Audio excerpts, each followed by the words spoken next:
जिंदगी में कैसा नाम बच्चों के जिसम चुप कर सजदा करें और जिसमें हम प्रस्तुत करें, लेकिन तुम वाहिद खुदा है कि तुम रोज रोज चुप कर सजदा करते हैं और जिसमें हम प्रस्तुत करते हैं खुदा, हम कैसे प्रस्तुतगार होते कि तुम कैसे प्रस्तुत करें खुदा।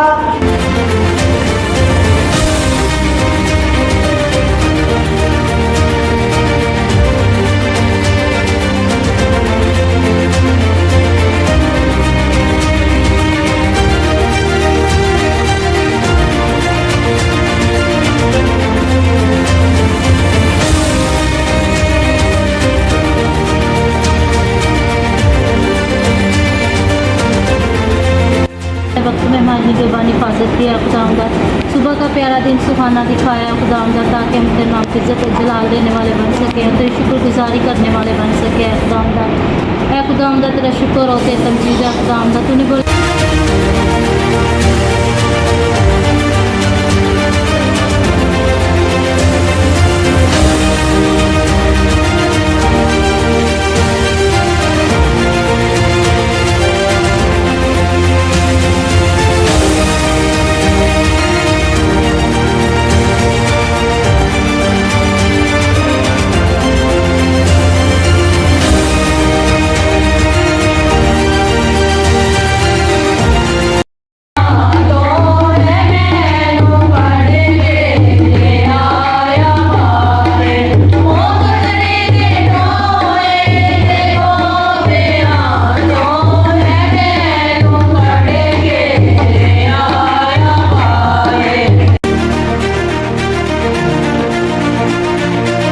आ चुकी हैं। प्यारी खुदा बाप उनको बरकत देना जो आने का इरादा कर रही हैं, आ रही हैं।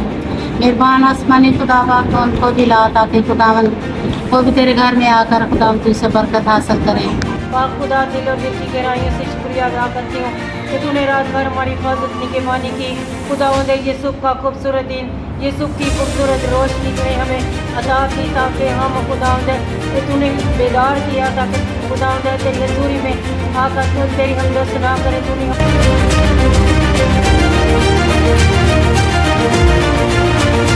मन के ज़िंदा पाकलाम से देखेंगे ज़बूर की किताब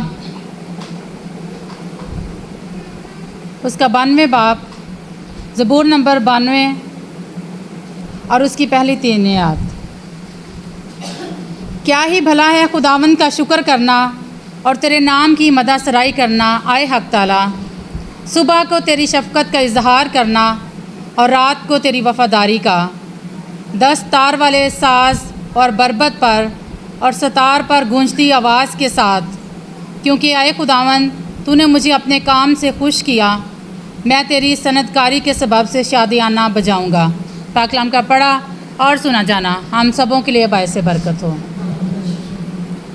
आज हमने बाइबल मुक़द्दस में से जिस ज़बूर में से तलावत की है उसमें हम देखते हैं ये हमदो सताइश का गीत है जो खुदावंद का बंदा लिखता है कि क्या ही भला है खुदा का शुक्र करना और तेरे नाम की मदा सराई करना। आए हक ताला, वो खुदावंद के नाम की शुक्रगुजारी के बारे में बताता है कि क्या ही भला बात है, क्या ही भली बात है कि हम खुदावंद का शुक्र अदा करें और खुदा के नाम की मदा सराई करें।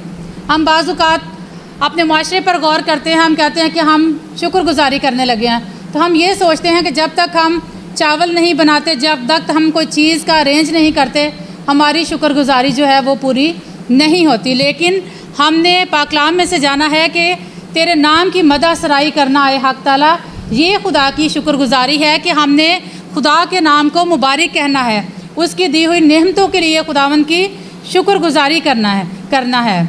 और पाकलाम में लिखा है सुबह को तेरी शफ़क़त का इजहार करना और रात को तेरी वफ़ादारी का। हमने जो खुदा ने हमारे लिए सुबह शाम दोपहर जो भी पहर बनाए हैं, हमने इन वक्तों के लिए अपने खुदावंद की शुक्रगुजारी करनी है, खुदावंद को मुबारक कहना है कि खुदा ने हमारे लिए ये वक्त ठहराए ताकि हम सुबह को उठकर खुदावंद का नाम ले सकें, दोपहर के वक्त खुदा का नाम ले सके, रात के वक्त खुदा की मदद सराई कर सके और उसकी वफ़ादारी का इजहार कर सके कि खुदा जो है वो वफ़ादारी का खुदा है। खुदा ने हमें बनाया है तो वो हमारी हर चीज़ की फ़िक्र करता है।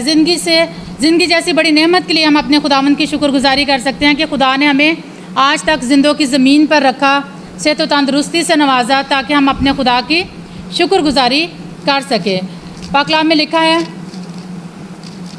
ज़बूर 66 में लिखा है, ऐ सारी ज़मीन खुदावन के हजूर खुशी का नारा मारो, उसके जलाल का गीत गाओ, सताइश करते हुए उसकी तमजीद करो। खुदावन से कहो तेरे काम क्या ही मुहीब हैं।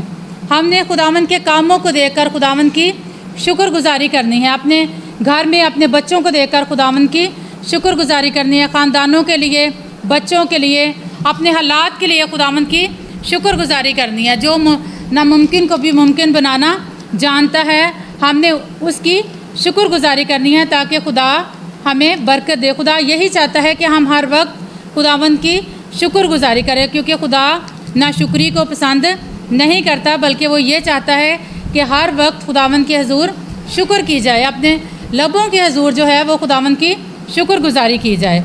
हम पाक कलाम में से 2 किरदारों को देखते हैं, पुराने अहदनामे में से 2 किरदारों को देखते हैं जो खुदावंद के हजूर शुक्रगुजारी करते हैं और चीज़ों की शक्ल में शुक्रगुजारी लेकर आते हैं।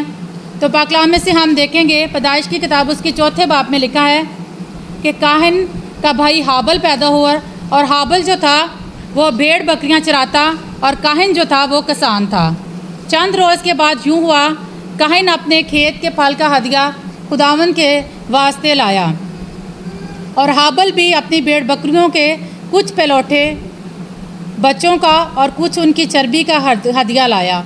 और खुदावंद ने हाबल को और उसके हदिये को मंजूर किया, पर काहिन और उसके हदिये को मंजूर ना किया, इसलिए कि काहिन नहायत गज़बनाक हुआ और उसका मुंह बिगड़ा।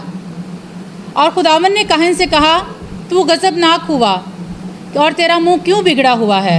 अगर तू भला करे तो क्या तुम मकबूल ना होगा, और अगर तू भला ना करे तो गुनाह दरवाज़े पर दबका बैठा है और तेरा मुश्ताक है कि तू उस पर गालिब आए। यहाँ पर हमें 2 किरदार नज़र आते हैं, एक काहिन का किरदार है और एक हाबल का किरदार है। हाबल का जो हदिया है खुदा उसको कबूल करता है, लेकिन काहिन का हदिया जो है वो खुदा कबूल नहीं करता और वो अपना मुंह बिगाड़ता है और वो अपने भाई के लिए दिल में हसद रखता है कि खुदा ने इसके हदिये को कबूल कर लिया लेकिन मेरे हदिये को कबूल नहीं किया। और इसी वजह से उनकी ज़िंदगी में, काहिन की ज़िंदगी में हमें गुनाह नज़र आता है, क्योंकि उसने जब देखा कि खुदा ने मेरे हदिये को कबूल नहीं किया, मेरी शुक्रगुजारी को कबूल नहीं किया, तो खुदा ने उसको बरकत नहीं दी। लेकिन हम देखते हैं कि खुदा ने हाबल को बरकत दी, उसके हदिये को कबूल किया जो वो दिल के साथ खुदावंद के हजूर लेकर आया था। लेकिन काहिन, हमें लगता है कि खुदावंद के हजूर जिस तरह खुदा चाहता है कि उसके हजूर आया जाए, वो इस तरह से पूरे तौर पर खुदावंद के हजूर नहीं झुका। इसलिए खुदा ने हाबल को बरकत दी, लेकिन काहिन जो है उसकी हदिये को कबूल ना किया। लेकिन काहिन इस वजह से गुस्से में आया और उसने अपने भाई को कत्ल कर दिया। हमें हर बात में खुदावंद की शुक्रगुजारी करनी है और इस तरह करनी है जिस तरह खुदा चाहता है कि हम उसकी शुक्रगुजारी करें। हम पाक कलाम में से देखते हैं कि खुदा जो है, यसु मसीह जो है, वो भी शुक्रगुजारी करता हुआ हमें नज़र आता है। हम देखते हैं मरकज़ की अंजील उसके 8वें बाब में एक तमसील है कि यसु मसीह 4000 लोगों को खाना खिलाता है। और यहाँ पर हम देखते हैं कि लोग बहुत से हैं लेकिन खाने के लिए कुछ भी नहीं है। लेकिन जब शागिर्दों से पूछा जाता है तो उनसे पूछा जाता है कि आपके पास कितनी रोटियां हैं, तो पाक कलाम में लिखा है कि उसने उनसे कहा, तुम्हारे पास कितनी रोटियां हैं? उन्होंने कहा 7। फिर उसने लोगों को हुक्म दिया कि ज़मीन पर बैठ जाएं, और उसने वो 7 रोटियां ली और शुक्र करके तोड़ी और अपने शागिर्दों को देता गया कि उनके आगे रखें, और उन्होंने लोगों के आगे रख दी। और उनके पास थोड़ी सी छोटी मछलियाँ थीं, उसने उन पर बरकत देकर कहा कि ये भी उनके आगे रख दो। बस वो खाकर सैर हुए और बचे हुए टुकड़ों के 7 टुकड़े उठाए, और लोग 4000 के करीब थे। फिर उसने उनको रुखसत किया। यहाँ पर हम देखते हैं कि खुदावंद यसु मसीह जो कामिल इंसान है, कामिल खुदा है, उसने उन रोटियों को बरकत दी और खुदा का शुक्र किया, शुक्र करके तोड़ी और अपने शागिर्दों को दी। तो वो रोटियाँ, 7 रोटियाँ जो थी, वो 4000 लोगों के करीब जो थे लोग, उन्होंने उन रोटियों को खाया, क्योंकि खुदा ने उनको बरकत दी थी और खुदा ने शुक्र किया था। और उन रोटियों को तोड़ा तो और अपने शागिर्दों को दी कि आगे लोगों को दिया जाए। जब हमारे पास किसी चीज़ की कमी होती है तो हम शुक्र करके खुदा की तारीफ़ करके उस चीज़ को बांटते हैं या देते हैं, तो खुदा उसमें बरकत डालता है और खुदा उसको मल्टीप्लाई करता है। जिस तरह यीशु ने जब ऐसा किया तो रोटियों को तोड़ा, शुक्र किया, तो वो रोटियां जो हैं वो बढ़ती गई और बहुत से लोग उससे सैर हुए। अगर आज हम अपनी परेशानियां खुदावंद के हुजूर रखेंगे तो खुदावंद हमें बरकत देगा। बेशक वो बरकत थोड़ी सी होगी, लेकिन जब हम उस बरकत में खुदा का शुक्र अदा करेंगे तो वो बहुत सी बरकत जो है वो हमारे लिए आ सकती है। लेकिन हमने खुदावंद की शुक्रगुजारी करनी है, हर बात में अपने खुदावंद को मुबारक कहना है, क्योंकि खुदावंद का कलाम हमें इस बात के बारे में कहता है कि हर बात में खुदावंद की शुक्रगुजारी करो, क्योंकि खुदावंद को ये बात पसंद है।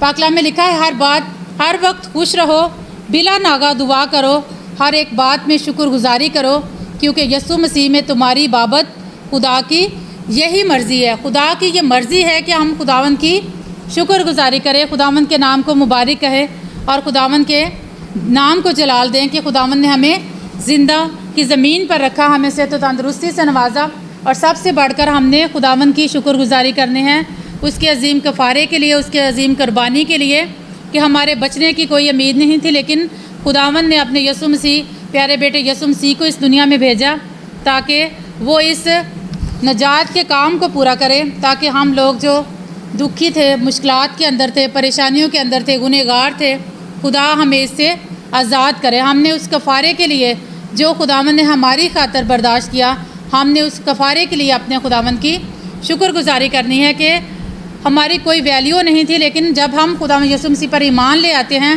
तो वो हमें अपने बेटे और बेटियां बना लेता है। हमने इस बात के लिए अपने खुदावंद की शुक्रगुजारी करनी है, और हम माएँ बहनें होते हुए अपने घरों में अपने छोटे बहन भाइयों को, अपने बच्चों को इस बात की तरबियत दे सकते हैं कि हमने हर बात में खुदावंद की शुक्रगुजारी करनी है। हालात जैसे भी हों, अगर रोटी कम है तो फिर भी खुदावंद की शुक्रगुजारी करनी है, अगर सालन पसंद नहीं है तो फिर भी खुदावंद की शुक्रगुजारी करनी है, अगर आपके पास पैसे नहीं हैं तो फिर भी हमने खुदावंद की शुक्रगुजारी करनी है, क्योंकि खुदावंद का बंदा पौलुस जो है वो कहता है कि हर हाल में खुदावंद की शुक्रगुजारी करो।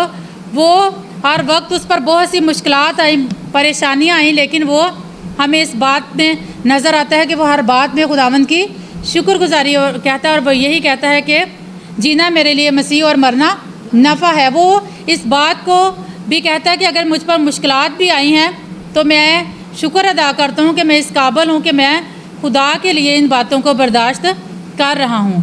हमने इस कलाम के वसीला से अपनी ज़िंदगियों में अमल में लाना है, ताकि आज के कलाम के वसीला से जो हमने शुक्रगुजारी के तलक से सीखा है कि हमने हर वक्त खुदा को मुबारक कहना, उसके नाम की सताइश करनी है, क्योंकि खुदावंद हमसे यही चाहता है कि हम उसके नाम की प्रस्तिश करें और उसके नाम को मुबारक कहें, क्योंकि पाक कलाम में लिखा है कि क्या ही भला है खुदावंद का शुक्र करना और तेरे नाम की मदह सराई करना आए हक ताला। खुदावंद इस कलाम के वसीला से आप सबों को बड़ी बरकत दें।